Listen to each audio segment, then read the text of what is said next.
I'm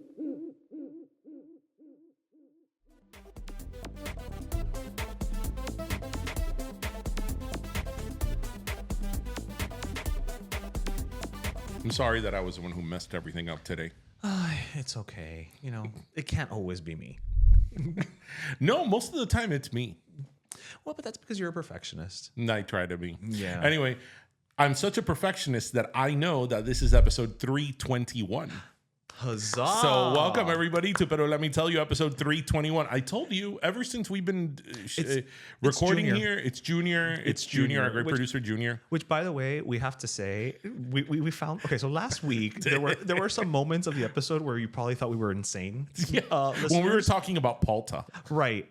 Junior is mic'd up. Junior is speaking to us. We hear him, and he's not just in our heads; he's in our headphones. That's why I was like, Junior was in my ear. Right? Yeah. But for some reason, the audio didn't translate. So there On were the video? Yeah. So there were So there's a literally moment of parts silence. where we're talking, and then we're acknowledging Junior, but you can't hear. Okay, Junior, can you speak up today? Hello. Okay, there we go. Doesn't Junior Junior. have the best ASMR voice? No, y Paco Moive, I think we even mentioned that. Yeah. And then there was nothing there. It was like the ultimate ASMR. Silence. Silence. Oh man, at least it's not chewing. Oh, I can't stand it. What is it with the? Listen, I'm all about ASMR. I'm the not a guy fan, who but watches you are. chiropractic adjustments. Yes. Because I think it's really, really soothing, right? But what is it with the people that like to see other people chewing? Well, I mean, they're clearly satanic. They are the devil. Have you noticed that word is being tossed around everywhere today? Is it? Oh, when somebody doesn't like something, they're satanic now. Well, I mean, it's Halloween. It feels right. This week, you know, since Taylor Swift was here in Miami, I saw a bunch of people on like social media being like, "Oh, that girl's satanic." I'm like, or diabolical. I'm like, many listen, things. she could be many things, but diabolical and satanic is not one of them. Don't even think it's top 50. Like, I don't even think she's Wiccan. Much less satanic. Like, what's Wiccan? well, like, Bruja. that she partakes in like Wiccan things, but that's more like Earth Mother Goddess type stuff. Pagan? Kind of, yeah. Okay. Yeah. Don't you paganism. love that like the greatest symbol of Christmas, which is a Christian holiday, is a pagan symbol, which is a Christmas It's tree? the tree. Well, yeah, that's because Jesus wasn't born in December, and that was the attempt to get pagans to come on over. Okay. Well, that's the learn part of the show That's today. the learn part of the show, So, yes. actually, you know what? Now that we are It's actually speaking, how they said it. They said it like Shania Twain's That we- album, Come On Over. now that we are speaking about Christmas, although it's not Christmas I yet, was going to say, we here at Pero Let Me Tell You, since we are a Miami-based podcast, we have to mourn the loss. we do. Officially. Yeah. Junior, do you have taps? Of Santa's Enchanted Forest. Santa's Enchanted Forest is officially no more. What do we think about this? At least this year. Well, that's what they're saying. It's not coming back Sure. for this season. Well, okay. Once we have to wait till next year to say it's officially dead. Sure. You know? Okay. Officially, allegedly, we have to use like those lawyer words. Really? I don't know. I don't want to get sued by Santa's Enchanted Forest. What LLC? what a weird lawsuit. Santa's Enchanted Forest versus Pero Let Me Tell You Productions. I'll be like, listen, whatever you want, bro. This could possibly be the most Miami law trial ever. All right. So for those of you who don't know, Santa's Enchanted Forest was this sort of carnival type event that happened in theme Tropical park. Park. And it was sort of like a straight shot. You would go through like a linear forest, and then there would be scenes, like typical Christmas scenes and stuff like that. And then what was really nice about it is that, it was in Tropical Park, but the part that lined the forest that you walk through, had these enormous like pine trees that they would light up, and it was really very nice nicely lit. because you could see it from the highway. I mean, it was really a thing. Yeah. And then at the end there was a carnival. It had rides. It had. I mean, I think that the problem with Santa's Enchanted Forest, like a lot of things, and not just now, this had been going on for many, many, many years. So let's not blame it on inflation, people. Is that it had just gotten really expensive. Yeah. It was. I mean, I remember when Tristan was like, I don't know, maybe 3-4 years old. So this was a while ago. Yeah. we thought about going, and it was like $30 some per person. And then I keep thinking, like, going, if you're a family of 4, Saca la cuenta. that's like almost like $150 To walk through the door. To just walk through the door. That doesn't include food. It doesn't include anything. So it had just gotten really expensive. And I think a lot of people started complaining about like the experience, that it wasn't as good as it was at one point. And, you know, just the typical thing. Yeah. Well, what was really, I think, the death knell was also the fact that, you know, once they lost the contract with Tropical Park, Right. they kept moving around. Right. So, you know, again, it was one of those things where you knew where it was. And now that it became like this traveling circus almost, excuse me, you know, every year you didn't know, like, is it in Hialeah? Is it in Doral? Is it, you know, and that didn't help. Yeah. But I think that the greatest legacy that Santa's Enchanted Forest has left, aside from memories, is the sort of parody that one of our favorite people, Jenny Lorenzo, Yes. And I think Riza's in and that video too. Riza from Spanish Techie Presents, you know, our friends that are in LA now, Miami AF, but they're in LA now. Everybody knows them. Everybody knows Abuela, Jenny's Abuela. They did a jingle a few years ago, sort of a parody of the Santa's Enchanted Forest. But they named it Santa's Enchanted Enchanted Parking Lot. Enchanted parking lot. They were like crowds, humidity, all true things. No lies detected. No lies detected. I remember one time, which I think it was the last time I went to Santa's.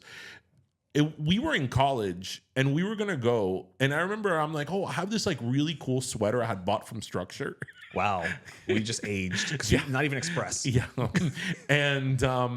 and I remember I wore it, and then when I was about to leave to go to Santa's, I'm like, going, it's like fucking 95 degrees outside. Like, I'm not gonna be worried. But it was one of those real expectations versus reality. I use that term a lot, expectation versus reality, and it's all because of 500 Days of Summer. It is. You know, now that I mentioned that movie, I just want to say, I think that's a pretty good barometer if you're gonna like that person or not.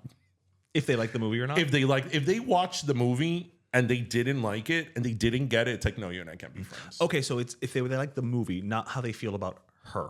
No. Okay. Oh no, Okay. because It's two different. I love Zoe Deschanel, but I hate Summer. Right. No. Right. But what I'm saying is, like, for those of you who don't know, 500 Days of Summer, Joseph Gordon-Levitt, Zoe Deschanel, it's literally they date for 500 days and it tracks like their entire relationship. And spoiler alert for a movie that's over 15 years old, they don't end up together. No, they don't. They don't. No. I'm saying it for they don't end up together. But there are people who either are on her side or are not on her side. Right, but that's not what I was saying. What I was saying is there's people who watch the movie. I know people who have watched the movie and got nothing out of the movie. And they're like, this movie sucks. Like, I don't care. And I'm like, what? Well, those are satanic people. Those are satanic, diabolical people. It's like, what? And they must be stopped. I mean, when I was in LA last year, I went to the park bench in LA when she tells him, I felt with him what I never felt with you, Tom. And it's like, just take the dagger out of my heart. Like, but you know what, though? That's why good writing obviously so important, because you can hate what Summer did, but not hate Summer. Right.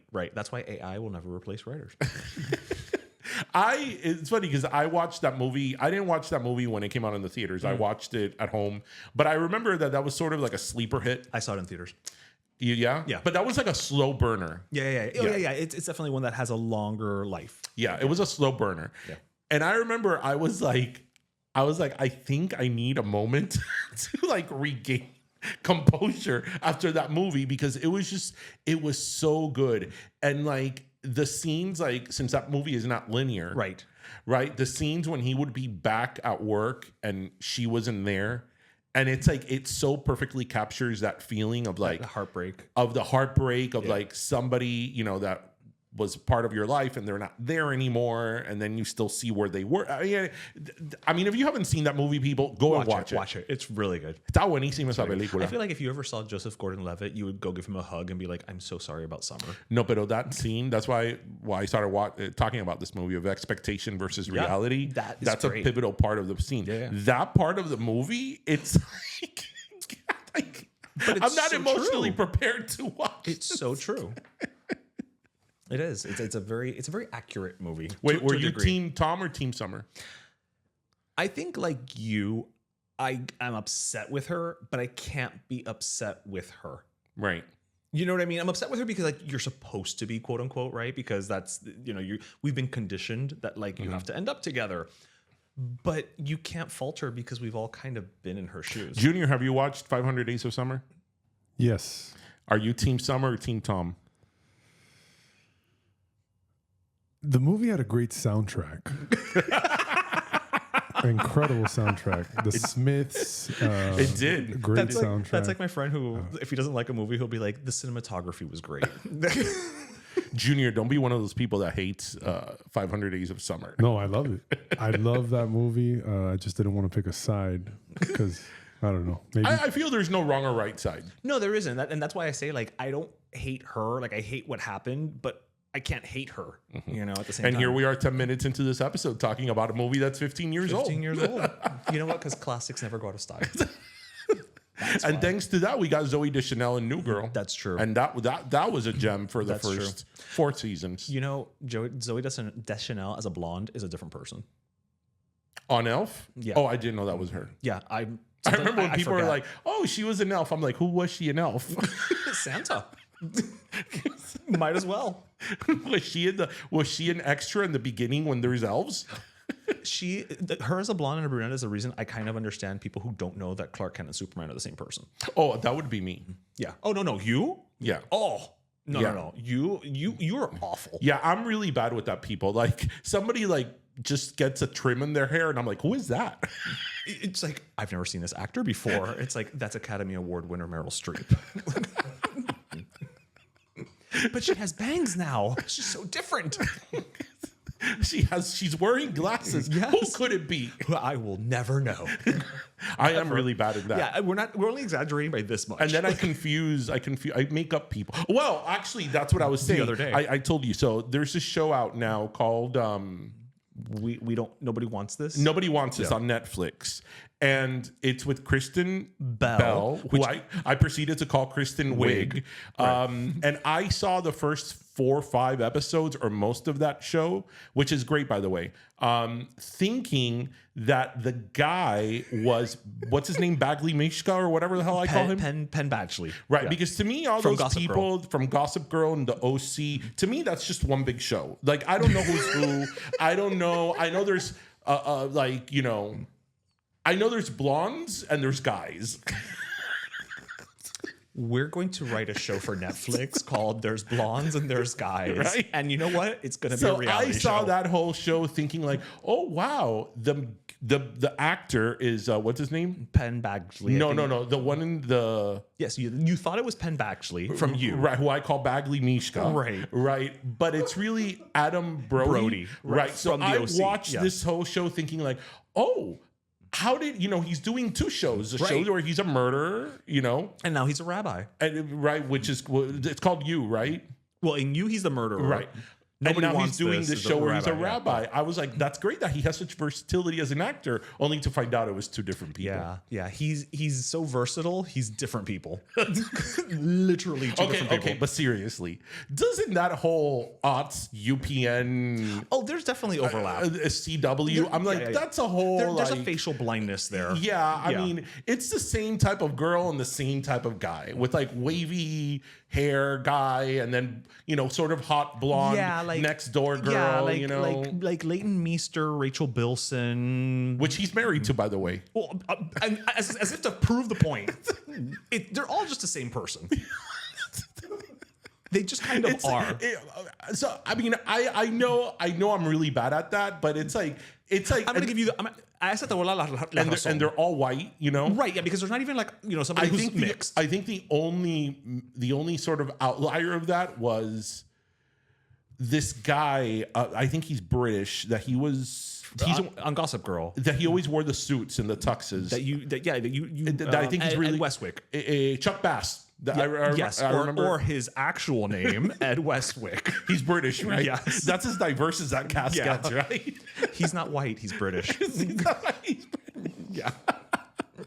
I mean, and forget it. He's not even Welsh. Okay, so That's the line. okay, let's move on. Yeah. I'm going around in Do circles. you want to here. mix up anybody else? No. it's Go great. ahead. It's great. Let's It's let's great. move on from this mumbo jumbo that we're in right now. That is actually one of my favorite things about you, though, and not even so much as a thing, but just I love trying to figure out who you're actually talking about. But you're very good at it. Well, 30 years of friendship. I mean, I think we've talked about it here on the show a couple of years ago. But he's like really, really good. There was a show that had come out that was very popular, and I'm like, Ish, that show Hawthorne, and he's like, you mean Riverdale? I have no idea still to this day how I just knew you were talking about Riverdale because there's not even a character named Hawthorne in there. I was thinking of Nathaniel Hawthorne. Again, it's not the Scarlet Letter. There's a redhead. But that's it kind of ends there. Yeah. Okay, but somehow you knew. Yeah, there's exactly. been a few. There's been a few like Okay, that. yeah, let's Yeah, move yeah, on. yeah. Enough about me. Enough about you. What do I think about you? Oh yeah, Halloween is coming up, people. It is. Now, are you now for those who listened to our episode last week? Are you ready? Are you getting your costume ready? Are you getting your costume ready? I think I'm ready. Okay, no, that is not a costume. That is a concert T-shirt. You will see. You cannot show up. I told you what the parameters are. Okay, I'm not going to be a baseball player. Okay. Okay. All right. I'm not going to be a baseball player because you are right. I will just wear the same hat I'm wearing now with with the jersey. I have like 5 Yankees jerseys. Right. And I'll just come and be like, I'm a baseball player. Oh, and I want commitment. None of this only from the waist up shit. My underwear has to be in character as well. Your pants, your shoes, everything has to be in character. You're asking for too much. I always ask for too much. For too much. Well, actually, no. The reason I bring up Halloween again is because since this is Friday, a lot of Halloween parties are happening. That's this true. weekend. This weekend, yes. Actually, you know what? Shameless plug. Shoujo's Dojo is doing their Halloween party on Saturday, and we're going to be there with Bim Bum Pollo. All right. Yes. So if you're in Miami, and you want chicken wings and you want a spooky moment, And they're doing a costume contest. there we go. They're doing a costume contest. The first prize, I think, is a $50 gift card for Shoujo. Second prize is $25, and third prize is a drink on them. Well, there you go. So yes, We'll give them a chicken wing. you know what? Yes, we're we're gonna add an order of wings if you win. Okay, great. Why not? Okay. We're already making them. It's not like we have to go kill a chicken. Okay. Let me ask you guys something. To you, to our listeners, and all Junior. that. To Junior. Everybody in the room, the fake plants around. If those things answer, I'm running. Oh yeah, you know that these plants remind me of that that podcast, Between Two Ferns. Between Two Ferns. I shouldn't have said ferns. I should have waited to see what plant you were going to say. No, like wait. between How two do you say fern in panciatas. Spanish? Helecho. Is that what? Yes, un helecho. Oh, Yeah, I've never heard. I'm really good with plant names in Spanish. You are. That's like one of the most common. You should have studied One botany, of the but only in most Spanish. common flowers here in Miami, una vicaria. What's a vicaria? It's like una vicaria. No. They come in pink and white. Is that like the impatience? No. Oh, okay. No, or at night, one of my favorite ones, the ones that smell, are Galán de Noche. That's one of my favorites. Yes. A little bit of cute and botany too. I do. That's because, well, you've seen my parents' house. Okay, so let me ask everybody something, because this comes up on my Instagram algorithm. Okay. Sometimes it's like everything that comes up. Do you got a lot of content online of like these people just talking to you? Like if they were in a podcast, but you could tell they're not in a podcast. Right, because they're not engaging enough. Right. No, they're just with a mic like this, just talking to the side. Okay.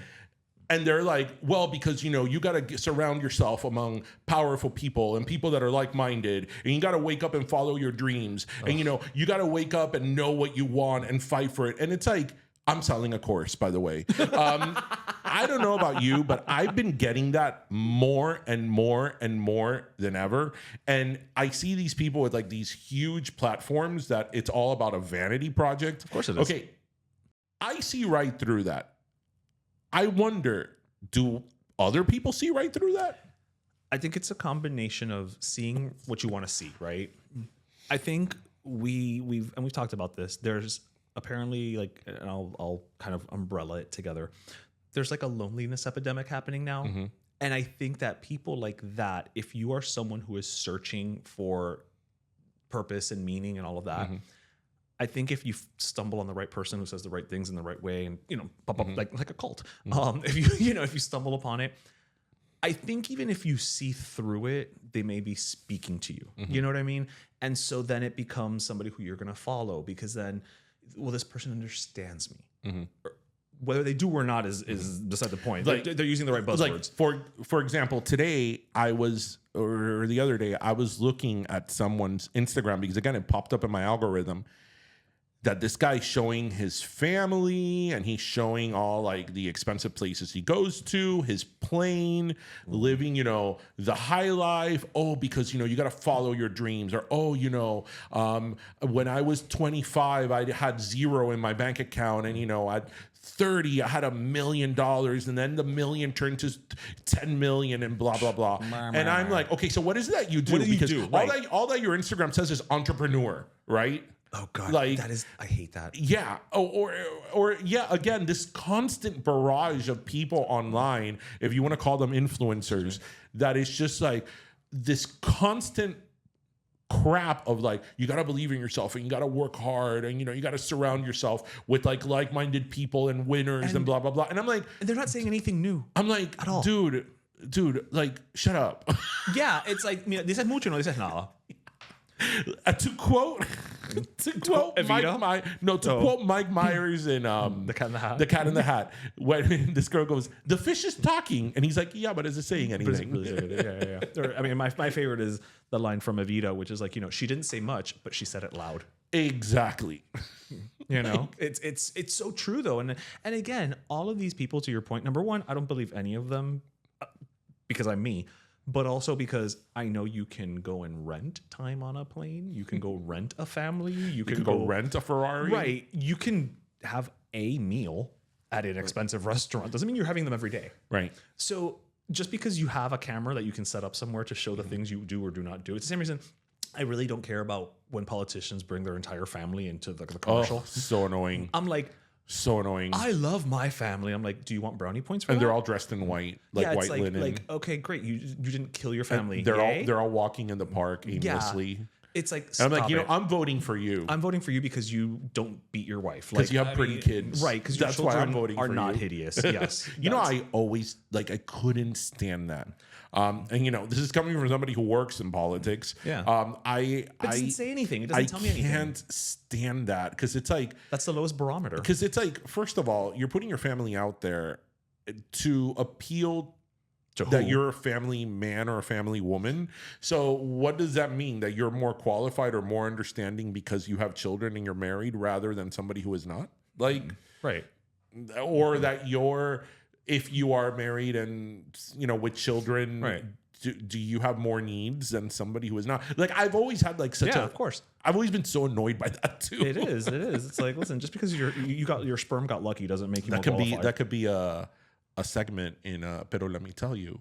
What is DJ annoyed at? No, because people want to laugh with us. They don't want to get that's mad. True. Well, that's why also sometimes we give the gasless sodas. Right. We haven't given one of those in a while. I know, because we're in this new digs. We're feeling happy. Right. We're in a good place. I don't want to give anything. The Good Place. That was a great show with Kristen Bell. Kristen Bell. Yes. Yes. Who else was in that show? Sam. Yes. Ted Danson. Who else was in that show? People who aren't known. Okay. Kristen Bell's is Veronica Mars, right? Yes. Beat it. Look at you. And that's from that time that you confuse everybody. Right. And she was in one of those networks. She was on UPN. There you go. Yeah. I love that you're proving your point as we go along. Like, it's a callback, but you're also furthering the case of your hypothesis. Yeah. I like it. I'm here for it. You know how they have the Marvel... the Marvel Cinematic Universe? Right. That is my television universe. So all these people that look alike. It's the generic teen aughts universe. Who were in similar shows. Because it's not like Gossip Girl. I mean, I'm sure they were different, but it's not like, one was like a suspenseful murder. Well, Veronica Mars, she was a detective. Okay. No, I'm talking about the other two. Oh, the other two. Okay, yeah. Which one was... ¿Cómo se llama ella? She's really pretty. Give me No. She's She's really I'm gonna pretty. get this, but keep going. She's really pretty. Blake Lively. Yes. Which one was she in? Okay, you guys saw that. All he said was she's really pretty, and I was able to pull Blake Lively out of thin air and be correct. Blake Lively's married to who? To who? You can Van Wilder. Yes, to Ryan Reynolds. Yes. Yes. Wait. Justin Never mind that he just made $1 gajillion dollars with Deadpool. Justin No. Timberlake. Juliana, no, not that. That's the dancer. ¿Cómo se llama esta chiquita? The one that's married to Justin Timberlake. Jessica Biel. Jessica Biel was in that really cheesy Christian show, Seventh Heaven. Seventh Heaven. That's. I think this is the most anybody has talked about any of these shows in a combined. Okay, there we go. Okay, let's move on. In years. So, do we want to talk about something a little more on the Yes. serious note? Dale. Okay, so I genuinely I'm gonna turn to you for a little more guidance on this because I don't know where they're at right now. But so in the last couple of days, Cuba has been experiencing some outages. Yes, that would be an understatement. That's an understatement. Yes, but we're gonna ease into it. I say that because I don't know where they're at as of this recording. If it's still They are still suffering a great apagón. gran apagón de 2024. The only what was it? The biggest electrical grid in the country blew. It was in So the one in Matanzas. Matanzas, yeah. And that made the whole entire system fail. With the exception, of course, of tourist areas because they have generators. Right, yeah, they're not on the grid. Right, they're on the grid. Yeah. And again, remember everybody, everyone in Cuba can read, but right now, not at night. So, it has todavía están en lo mismo. Yes. So it's been close to a week. And they were completely in the dark for a few days. Then I think part of the island got, or very limited parts of the island got power back for a few hours. Then it went away. Right. And now I think there's like little pockets here and there that is getting power restored. Okay. But yes, they are still... They're still a blackout. They're still a blackout in Cuba at this moment. Yeah.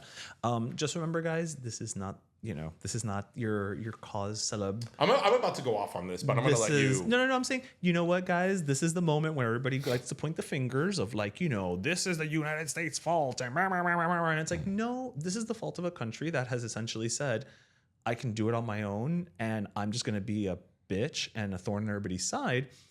And the only friends they had are people who are no longer extending them credit because they can't get their shit together. Mm-hmm. But it's our fault.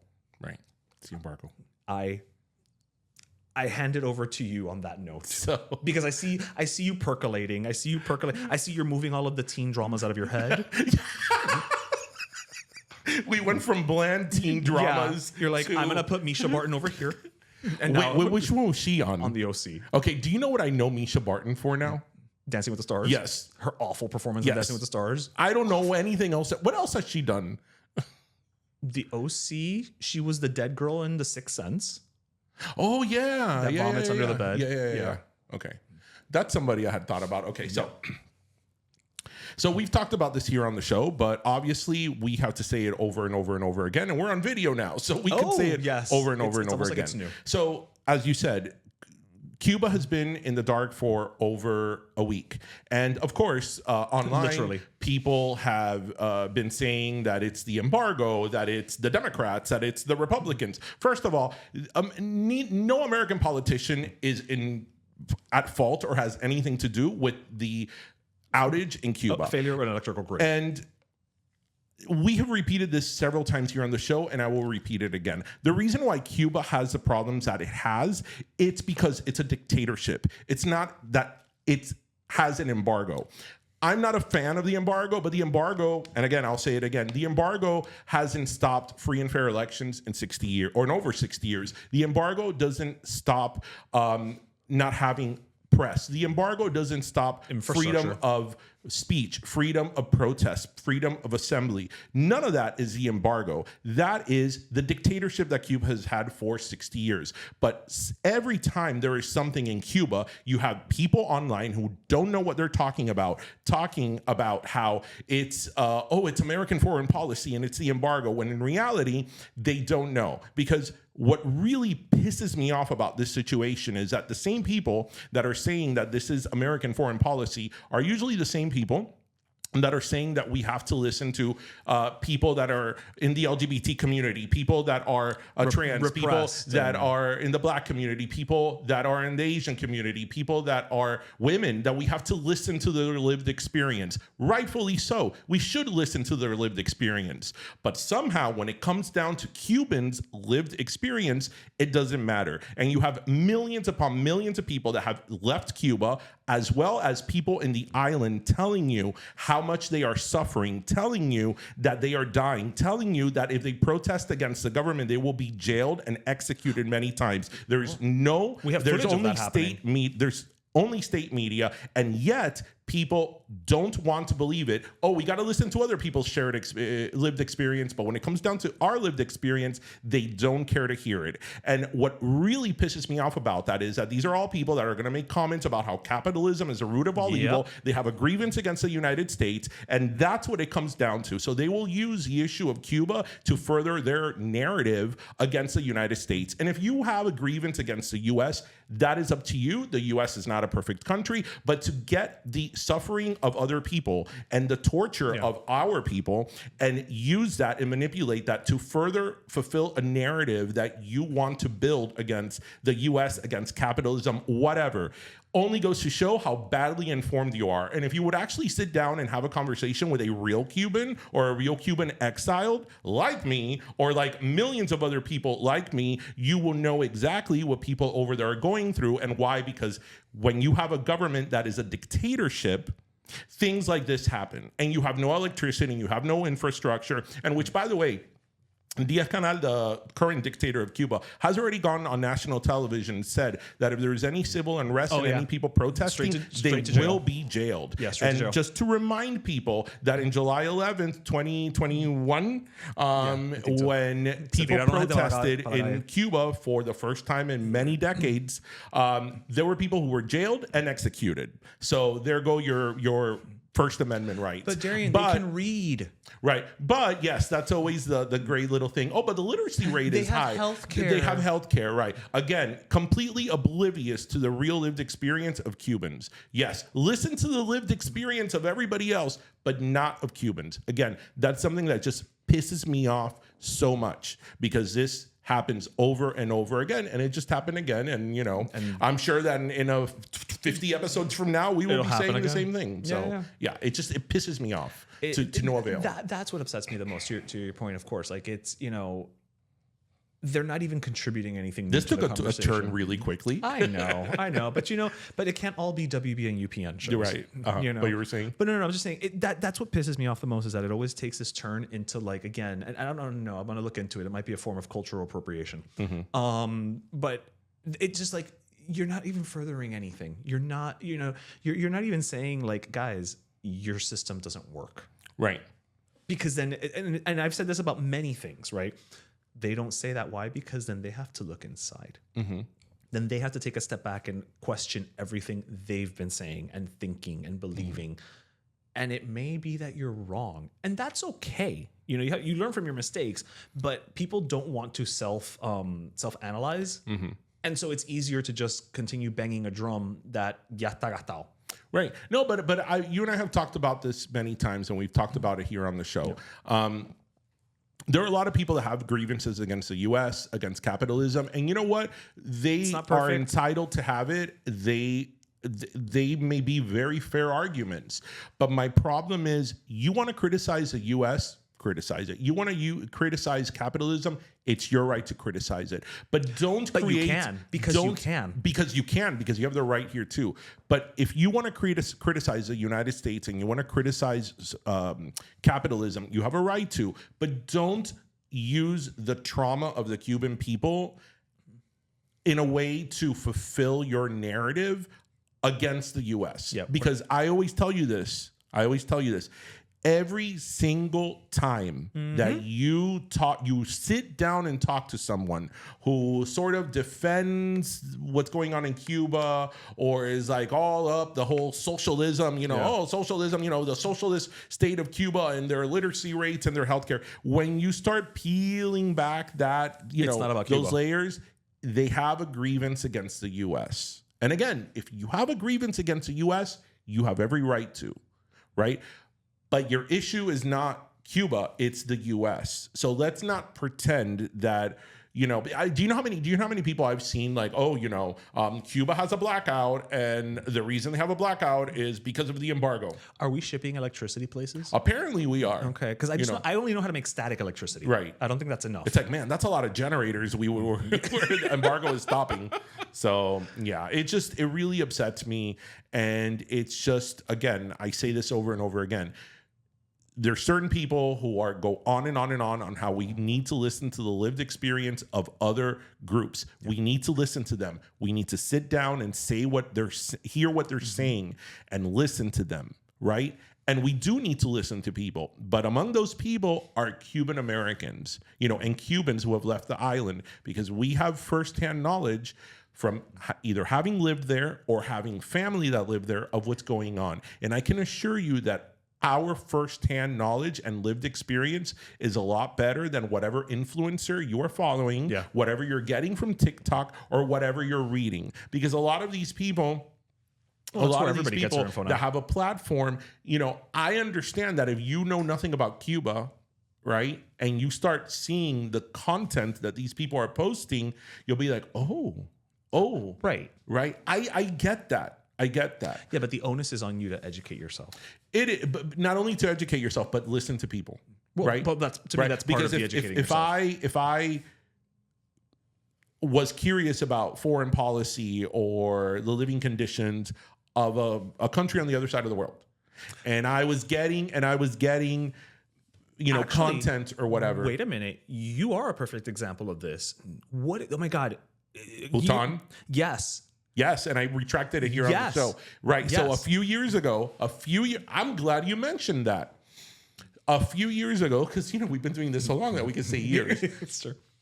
I had seen something online that was talking about Bhutan. Bhutan is a country that's sort of in Asia, around the Himalayas, I believe. I may be wrong geographically, but it's a small Asian country that a lot of people say it's the happiest country on earth. Right. In fact, Bhutan is so happy, allegedly, that they are very strict on the amount of tourists that go there, and they want to keep it pure, clean, Bhutan all the way.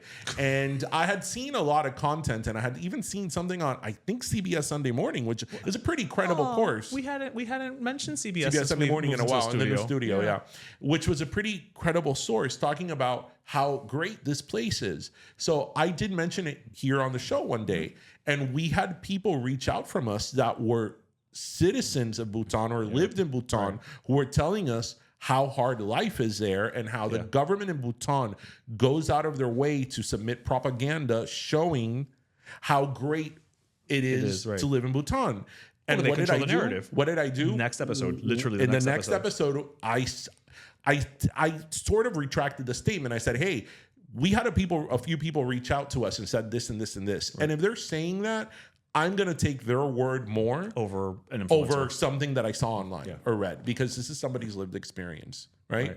You would think that would be what most people would do, right? Or at least it opened the conversation, balance it out, right? Yeah, but no. Yeah. No, we can't have nice things. We can't have nice things, as I like to say. So let's shift into something a little more lighter. Do you have anything a little lighter for us to shift? Should we talk about air? I mean, that's pretty light. Yeah, I mean, it could be scented. Like when you put Febreze into the air. Okay. It just made me think about how you get very offended by the Febreze commercials. Why? Because they're a lie? Because you said they insult your intelligence. Right. Oh, yeah. It's going to smell like here. It's going to smell like a dumpster. But no, it's going to smell like roses. The little room thing that you press the button and it's going to smell like this for 90 days. I'm like, 90 days. I'll be surprised if it smells spring fresh for 90 minutes. Y tienen todo esto like anuncio. It's like that's not the way that works. No, that's not how any of this works. No, not at all. Not at all. Those good old Geico commercials. Geico has the best commercials. You know, the beauty of a Geico commercial is that they have great commercials, but they also have like several campaigns running at the same time. Yeah, they have the Neanderthals. Right. The I always feel like somebody's watching. Oh, especially because of Halloween. The gecko. The Geico, yeah. That's what I'm saying. But they all have their own lane. Yeah. And yet we all still know it's And Geico. isn't it great though that insurance companies have a mascot? Like Geico has the Geico. That's right. Progressive has Flo. State Farm has Jake. That's right. And who's the one that Liberty Mutual has Limu, Yeah, and Dog. And no, and this one, we like farmers. Da, da, da, da, da, da. This guy who won the Academy Award. J.K. Simmons. Yeah, they all have their, Yeah. and they all freaking suck porque los seguros están carísimos. I know. Total.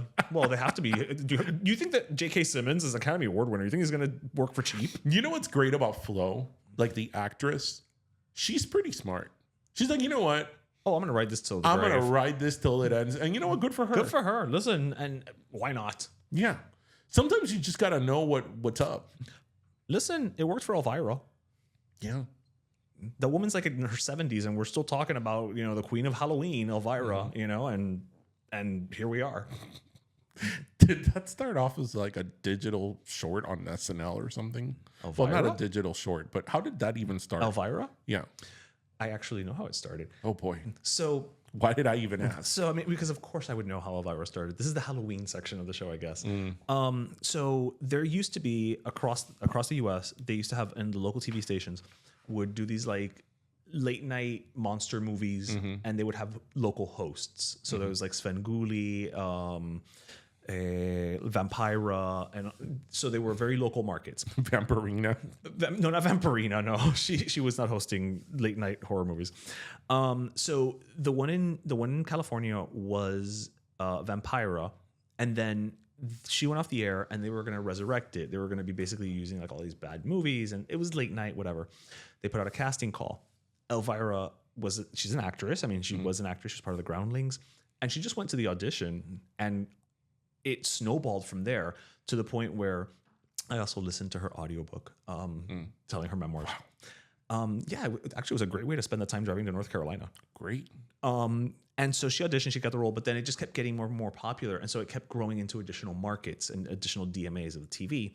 And then eventually it got the attention, I think it was of Coors Light.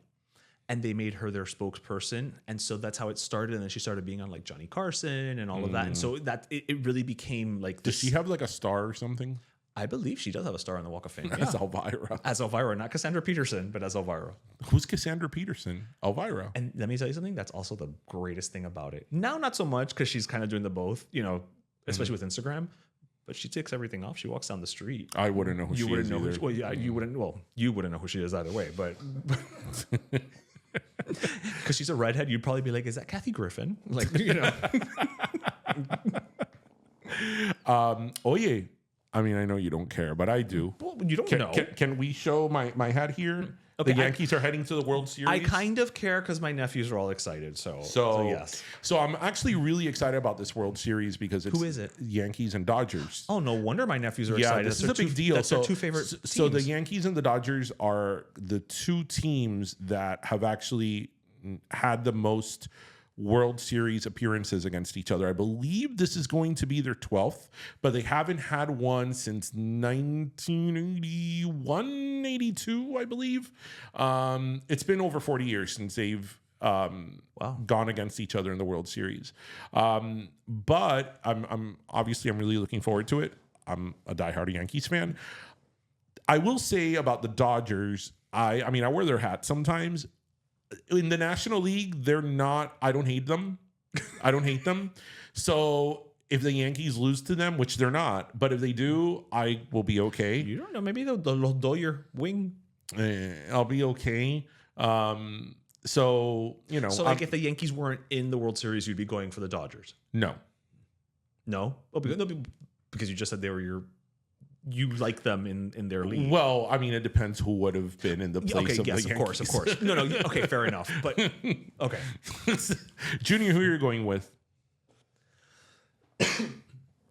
You know, they both have great stadiums and nice do. uniforms. They do. and, But I like how Junior's very non-committal history- today. History. They do. For bias reasons, Mm-hmm. Mm-hmm. I'm gonna say I'm going for the Dodgers, but I think the Yankees are gonna win. All right. Why the Dodgers? They're one of the few teams that ever showed me any love when I was playing baseball, and because of broadcasting, I was a huge Vince Scully fan. And Oh, he was okay. the broadcaster for the Dodgers, and he's basically Bob Ross with a voice, just painting the greatest picture. Yeah. Yeah. So yeah, I was probably saying going for the Dodgers, thinking the Yankees are going to win. Yeah. Okay. So congrats. Congrats. Well, the Has it first started yet? No. October 25th. Okay. So we'll be watching. It's going to be a bit. So next week there still won't be a winner. Okay. But all right. you know, but I'm actually very excited about it. The Yankees haven't been in the World Series since 2009.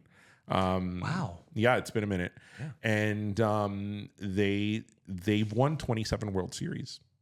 Damn. Yeah, well, there's been a lot of World Series. No, I know, but I know it's a lot. But like when you just say like 27, that's Yeah, so it's gonna be who's won the most? the Them? Yankees. Them? Okay. Yeah, and Maybe somebody won 29. I'm no, it's the saying. Yankees, and Junior did say both great stadiums. I will say this. So as I've you been guys- to both. As you guys know, I've been to 20. I was gonna say I've been to 26 out of the 30 baseball stadiums, but now there's 29. So I've been to 26. So my ratio yes, just went your high. ratio went- And Dodger Stadium is a freaking architectural marvel. It's gorgeous. I mean, as we talked about here a few months ago, unfortunately, it was built on Chavez Ravine, and it was built Stolen land. on they displaced in a whole community, predominantly Latin community, and there was a whole shit show. Well, we talked about it at length here in the show, a whole shit show on how Earlier this year. they didn't compensate these people properly. They just threw them out. I mean, the due process to throw them out was just all over the place. I also mentioned that there's a school under Dodger Stadium. There is a school that instead of just demolishing, they just filled it in. But it is an architectural marvel, and if you're ever in LA, I would really recommend visiting Dodger Stadium. One of the most beautiful stadium views I've ever seen. It is, and even if you're not a baseball fan, watching a Dodgers game is great because, again, the stadium is on top of a hill and it overlooks the city and the canyon, sunset was it's just very open, very airy. It's just a really nice way to spend the afternoon. As a Yankees fan, I will always be pissed off that the Yankees got rid of the original Yankee Stadium. I will never let that go. All right, Third Eye Blind. Never. Never let it go. There's just some things you don't come back from. Apparently. No. So go Yankees. All right. I mean, the stadium is gorgeous. The Yankee Stadium is gorgeous, but I get where you're coming from. How did you end up in a Yankees game? I'm sorry, in a Dodgers game. I literally went a couple months ago. We talked about this on the show when I took my nephew. Oh, but duh. Oh, duh. Yeah. Yeah, because that's what he wanted to do for his 16th birthday. And because I told all of my nephews for your 16th birthday, I will give you a trip in the continental US to go, have an experience. So that was what he wanted. I like how you said continental. I had to make that very clear because I had one nephew who was like, "Can we go to Alaska?" And I'm like, "Continental." Let me explain to you what No, that imagine means. if one of them was like, let's go to Guam. That I might actually contemplate because why else would I go to Guam?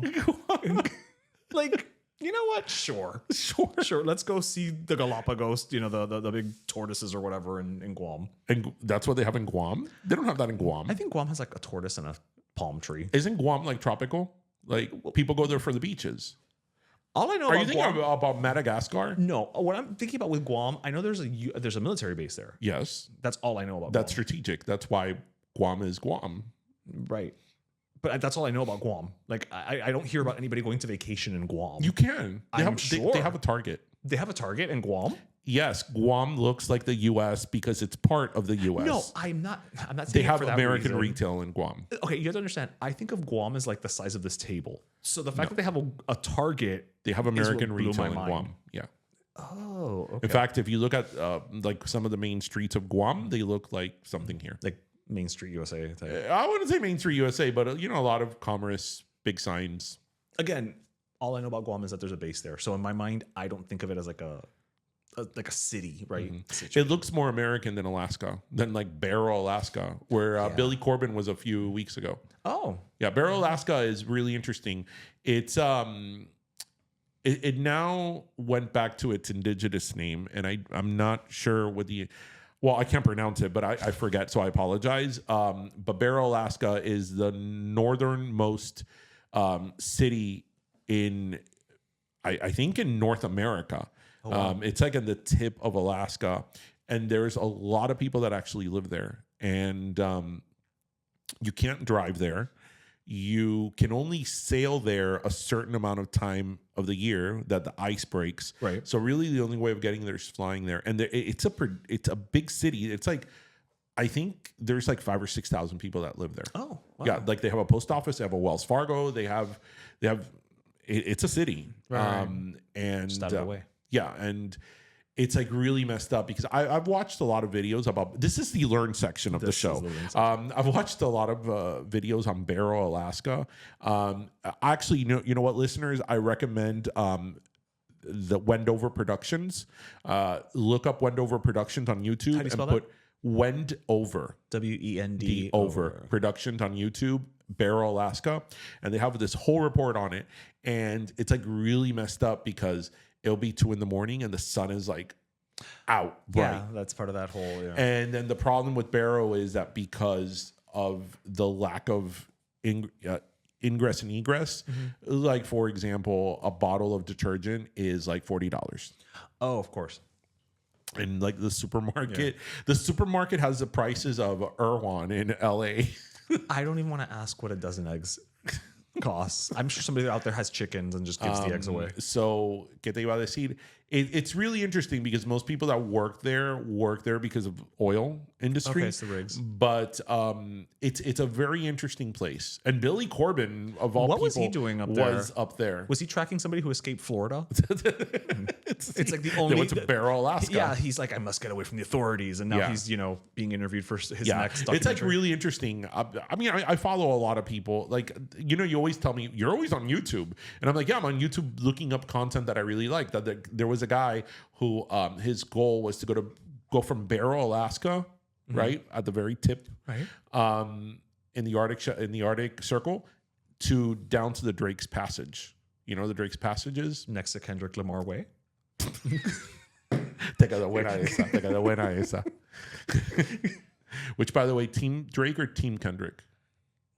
So I don't really know Kendrick's stuff, and my only connection to Drake is Degrassi. So I'm going with Drake, but that's just because I watched Degrassi. I like R&B Drake, but I don't like rapper Drake. And if we're going to compare rapper to rapper, it's not even a comparison between Drake and Kendrick Lamar. And again, notice what I'm using as my barometer. So when he played Jimmy in a Canadian melodrama. Sit down. Well, yeah, he was in a wheelchair. Be humble. Yeah, you didn't get that reference. Anyway, so there was the Drake's Passage is the piece of water from the southernmost point of Chile to Antarctica. Oh shit! Okay, and that is extremely, extremely rough. I would imagine navigational waters. Even ships that are built to navigate those waters and go to Antarctica have a really hard time there. And when you see those videos of people on those, I mean, these are big ships. These aren't a canoe. You look out the window, you see the water going up and down and up and down. Yes, these pasan ahora. And I would love to go to Antarctica, but it's like, you know what? Give me the drugs. Pass me out. And when we get there, que ya la marea esté un poco más. Right, wake me up. Wake me up. Wake me up before they go. Yeah. Like, you wouldn't like to go to Antarctica? I would like to go to Antarctica. Yeah. Antarctica? I know. I felt like I needed to pronounce all of the consonants. In Antarctica? Antarctica, yeah. Okay. I would love to. I would. What is the closest you can get is through Ay coño. What is it? The southernmost part in South Africa? Oh my God. Now I want to say Pangea, and I know it's not Pangea. Patagonia. Like La Patagonia. There's a part of La Patagonia that but that's in South America. Yes, what I'm saying is there's a part of the Patagonia that's like the closest you can get to Antarctica without actually being in Antarctica type of a thing. Like it's the southernmost point of the continent. Or right? But whether it's through Argentina or Chile, you still have to navigate to Alaska. Yeah. I think you could also go through like Australia, New Zealand, but Tasmania. That probably requires hobbits. When I told you that when I went to New Zealand, there was like a whole tour on the Hobbit holes. Yeah. Lord of the Rings. You can go to New Zealand. Actually, Adri and Gio, I think, did it when they were down there. I like the Hobbit much as anybody else, but I don't know if I'll take a tour into a Hobbit hole. Well, they take you on a tour of where they filmed it. Right. So it's the actual... And you know what a Hobbit hole means, right? Wait. I feel like I know this, but I can't recall it right now. Just comfort. Go. Oh, comfort. It's the first line in the Hobbit. Mira que a mí me demoró to read that book. It took me like 3 years to read that book. To read just the Hobbit? Yeah. Not the whole... Oh, no, I'm not reading the rest of it. Yeah. I don't have that much time on this earth. That's how I feel. And you know that I'm a reader. And this is not to offend anybody out there who... But he's going to. Like, for example, I'll give you an example. And I'm a reader. Hence, I have a library at home. I loved Game of Thrones. I lived and breathed Game of Thrones. I am still not over the ending of Game of Thrones. If I put the disappointments in my life, that will be on there. I had a Game of Thrones viewing party. That's right, for the finale. And I never said, I really want to read those Game of Thrones books. Never. I was like, I don't need to read this. I was like, it's just too much. That's true, but you're also not a big fiction reader. I'm not a big fiction reader. That's also how I felt about Harry Potter. I know a lot of people are gasping. And look, I think Harry Potter is great that it got a lot of people to read, especially kids. Yeah. It's great. And I know that reading Harry Potter is like, throwing yourself into like a whole world. I get it. I loved the movies, but I'm not sitting through, what is it? 8 books. 7? 8 books. 7? 8 long books. Oh, they flew by. They fly by. Like, I think I read one of them in like a night. If I read, what's funny? A lot of people always, I'm sure you got the same question. A lot of people are always like, oh, what book do you recommend? Do you know if I could recommend any book, what it would be? Like, especially somebody who's not like a reader. Because if you're a reader, you're going to find. Right. I've told you this. I would recommend Murder on the Orient Express. I've never read that. Murder on the Orient Express, I read it a few years ago when the movie came out. Mm-hmm. And it was always one of these like, landmark books in, British literature, Agatha Christie, that was a classic. Everybody talked about it. And one day I was like, I'm just going to read it because I had never read it. Right. And I'm just going to read it. And, it's a classic. And I remember I started reading that book and it was like 20 pages out from being done, and I'm like, oh my god, like who did it? Who did it? Like who did it? And I thought about like if a book that is almost 100 years old can still captivate you like that and like grip you, and that you're like I can't go to bed. I need to finish reading this. That's a good book. That is a good book, and it's not like a complicated read. So I think that is a great book for like somebody. Even if you're an avid reader, but somebody who, let's say, is not a reader and just wants something to read, I think that that's a great sort of introductory book because it's really, really good and it's not a heavy reading. And you're turning the pages and you're like, holy shit. Like, holy shit. Yeah. It's that good. You should read it. I would love to read it. She's one of those authors that to your point, I should read it. And then you just don't, but you always want to. Yeah. And then there's some that I started to read War and Peace because since it's Russian and I like all things Russian, not Soviet. That's not going to confuse people. It's a very big difference. It's a very big difference. I remember, I used to say this to my grandmother. I'm like, a mí me encanta la cultura rusa, los escritores rusos. And she's like, ¿cómo a ti te va a gustar todo eso con el comunismo? And I'm like, esos son rusos, no soviéticos. Yeah, it's a difference with a distinction. Like, Angela, separate the two. Yeah, it's a distinction with a difference. Yeah. Hence Dr. Zhivago. Exactly. I mean, listeners, in 321 episodes, I think I've probably mentioned Dr. Zhivago about 30 times. You've mentioned it more than Alec Guinness. I think you all need to go out and watch Dr. Zhivago. When you have about 4 days that you don't have anything to do. Over the Christmas break. Watch Dr. Zhivago. Just cuddle up, get some hot cocoa because, you should watch it cold. You know what? That would be a great legacy of the show. Dr. Zhivago?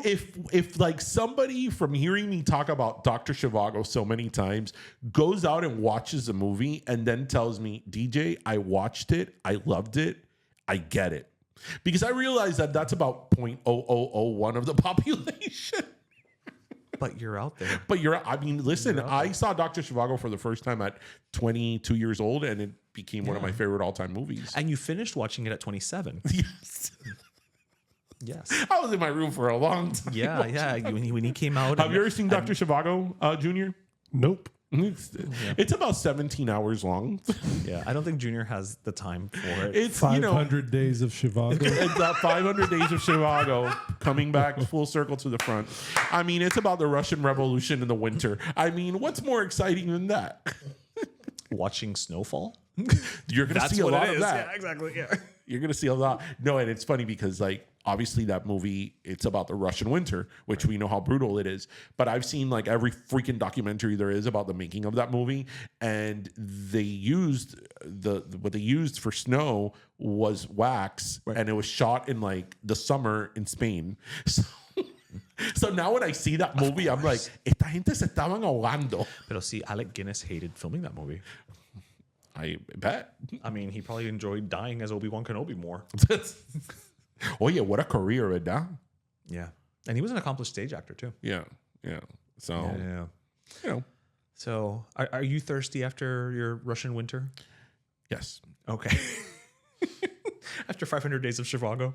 500 Days of Zhivago. Can you imagine that movie? Coño. Oh, polar opposite, I will say that. You know what? The love story is not that off. Really? Yeah. Zhivago. I've never seen Zhivago was with his wife, who he cared for, was great, but the love was Lara, was Julie Christie. Oh. And he ultimately went with her. Well, actually, no, he didn't really go with her, because it's a tragic love story. Yeah. Yeah. Russian. Russian Revolution. Have you ever heard of anything happy coming out of Russia? Oddly enough, vodka. Vodka. What were the name of that group? The Pussy Grab Girls? Wait. Are you thinking about Tattoo? Esa misma. What did you think they were called? The Pussy Grab Girls? No, There's something that came out of Russia that... Pussy Riot. Oh, but those are the ones that went to jail. Yes. That used to put the hats on. Yes. Okay. Yes. Pussy Riot. What did I call them? You called them the Pussy Grab Girls.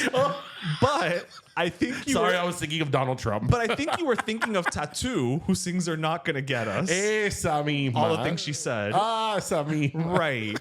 This is like the Yaya Sisterhood of the Traveling Pants. The Yaya sister. That was a good one, right? That was a good one. The Yaya. What was it? The Yaya. He was like, "What's that movie? The Divine Sisterhood of the Yaya Pants." I'm like, "Okay, first of all, that's 2 movies."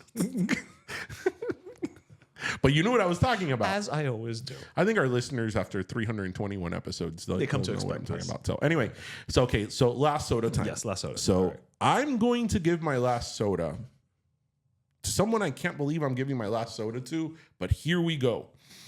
I'm going to give my last soda to Taylor Swift for 2 reasons. Number 1, Taylor Swift donated $5 million of her own money to hurricane relief efforts here in Florida. Congrats. Which that is a lot. Yeah. And I'm gonna throw some corporations under the bus because, like, for example, somebody like Taylor Swift, she has absolutely no ties to Florida. She wasn't raised here. True. I mean, that I don't know of. I don't know her family tree, but she wasn't raised here or anything like that. She doesn't have any significant ties to Florida. It's not like she Gloria Estefan. donated $5 million, right? Freaking Carnival Cruise Lines, who, has like is 3 stationed ports. in Florida and in like Galveston and like I think even the Carolinas. They're donating like, I think it was like $50,000. That's it? Yes, a company that is like making billions of dollars right now. So you mean to tell me that this corporation, and yeah, I am throwing them under the bus, and I'm sure there's other corporations that have given shitty donations as well. You mean to tell me that this corporation that makes billions literally out of areas out of Florida and areas that are hurricane prone right. and get slammed by hurricanes didn't even donate $100,000? Whereas this celebrity who has no ties to donated $5 million. I mean, I think that is the type of thing that, so many times we talk about celebrities that, celebrities don't do shit and, all they show, they live off of their fans and all that. Well, I mean, look, whether you like her or hate her or think she's the greatest or think she's crap, she did put her money where her mouth is, and she donated $5 million, right? She didn't need to do that. And also, I will say this, and we saw a lot of this online this past week. She had 3 concerts here, and there were hundreds of thousands of people that went to go see her. And people were having fun, and people were, enjoying themselves, whether it was mothers and daughters or families or friends and all that. And you know what? I've said it before. I'm not a fan of hers. I thought she was actually kind of annoying for a very long time. I do acknowledge her talent.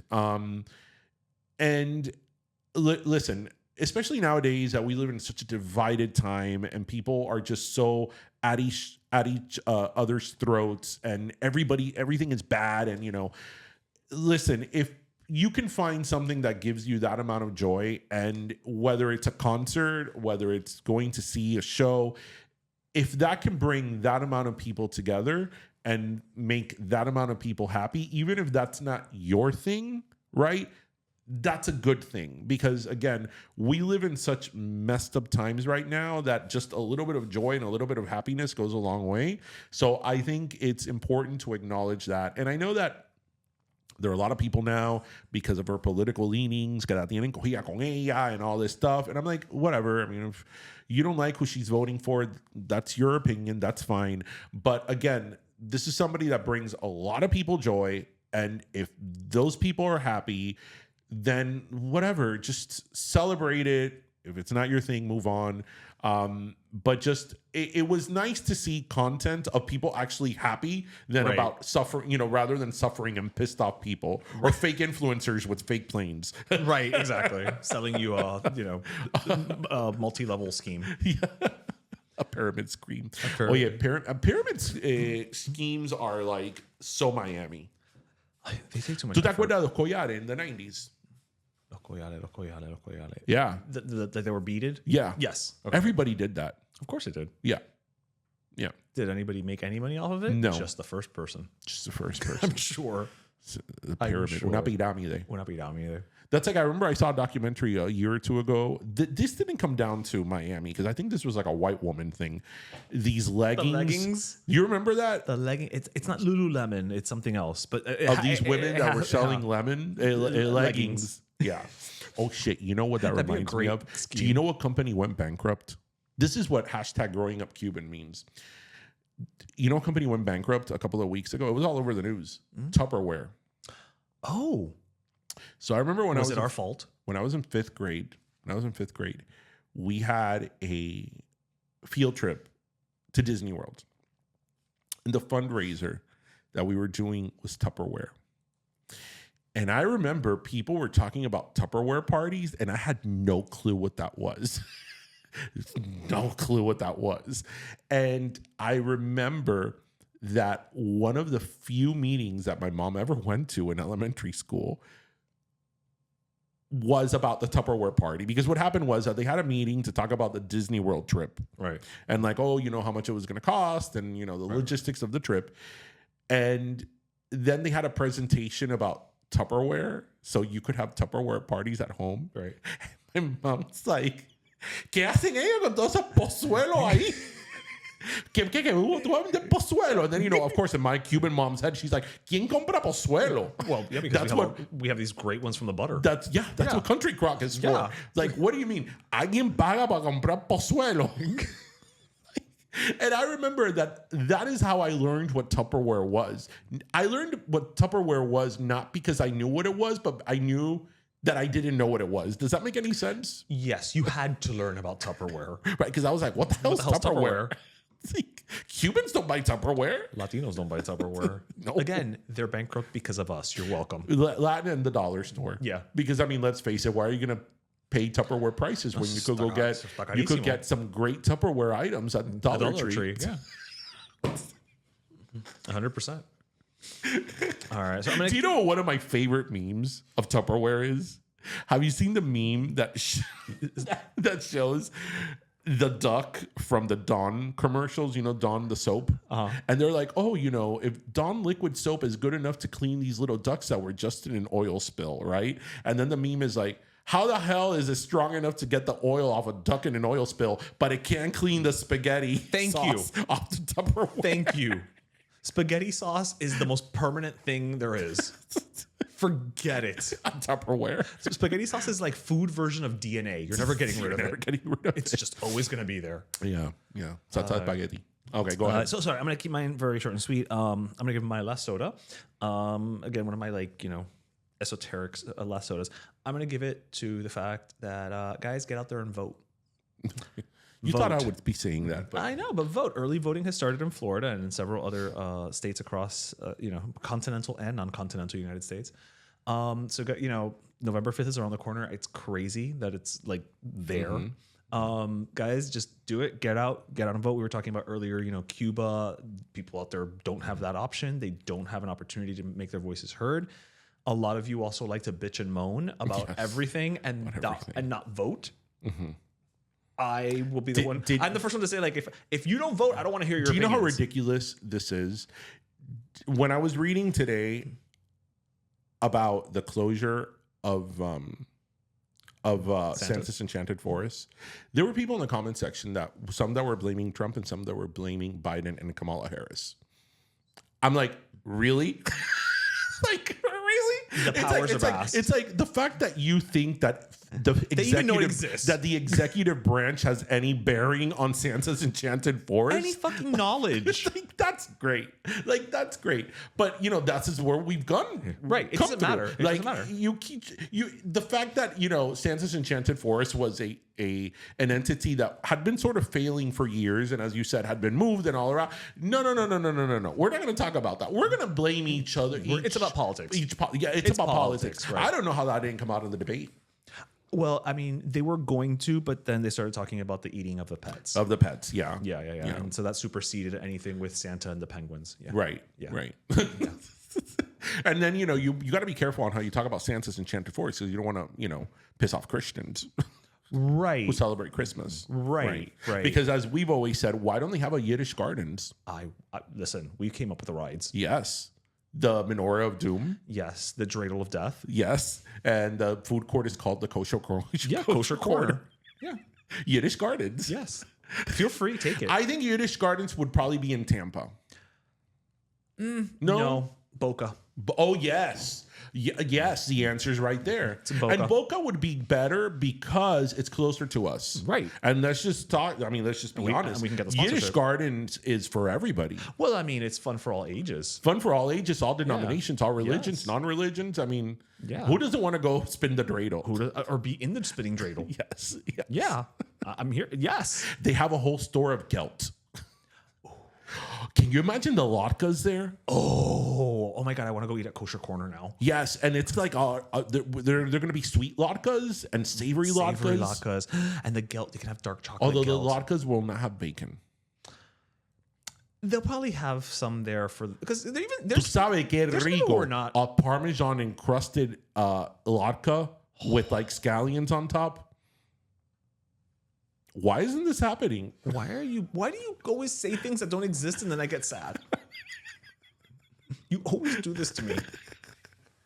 Wait, again, why hasn't Yiddish Gardens happened? You know what? We're gonna make it happen. We're gonna make it happen. That's the next thing we're gonna after now we have a studio. And every night at 6 they do the Torah. the when they lift the chairs. Yes. Ha na na na na na na na na na na na na na. One of the shows can be like a choose your own adventure of either a bot or a bar mitzvah. Okay. So you get to select the music and what the gift is going to be and everything. Yes, I think. I mean, we're not Jews, and we've got it down pat. I mean, can you imagine with a people make make this happen, Andy Cohen. Yeah, do something actually good, do something Andy Cohen. that I want to go to. Yeah, I don't want to go to BravoCon, but I'll go to Yiddish Gardens in Boca. The only other acceptable place would be Long Island. Right, and I would hope that Yiddish Garden in Boca has a Florida discount. Well, clearly. And then they could open. Then when it does Florida well, discount. they could open up a water park, and then it will be like shaped like a menorah. Like you start on top, and which way will the water slide go? 7 Falls of Doom.